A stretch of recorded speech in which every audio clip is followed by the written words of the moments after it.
வணக்கம் வியூவர்ஸ். இன்றைக்கி நம்ம ரேஷன் அரிசி ரேஷன் பருப்பு வச்சு ஒரு அருமையான தோசை செய்யலாம். எப்படி செய்யலான்னு பார்க்கலாம் வாங்க. இது தேவையானது வந்து ரேஷன் பச்சரிசி ஒரு கிளாஸு, புழுங்கல் அரிசி ஒரு கிளாஸ் எடுத்திருக்கேன். அப்புறம் அதில் வந்து அரை கிளாஸ் வந்து பருப்பு துவரம் பருப்பு எடுத்திருக்கேங்க.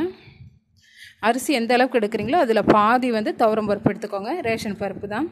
அப்புறம் அதோடு கழுவி அதை ஊற வச்சிடணும். ஒரு 2 மணி நேரமாவது ஊற வைக்கணும். ஊற வைக்கும் போதே நீங்கள் காஞ்ச மிளகாவும் ஒரு 4-5 மிளகா போட்டு அதிலே ஊற வச்சுருங்க.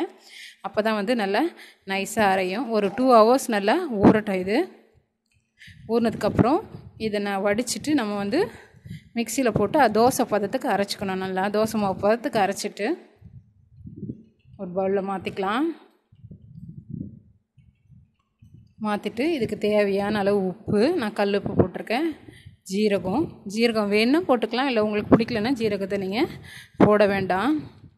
அதோடு தேவையான அளவு பெருங்காயம் கொஞ்சம் போடுங்க. ஏன்னா நம்ம பருப்பு போட்டு தோசை ஊற்றுறதால நம்ம வந்து பெருங்காயம் போட்டுக்கலாம். வாசனையும் நல்லாயிருக்கும், உடம்புக்கும் நல்லது.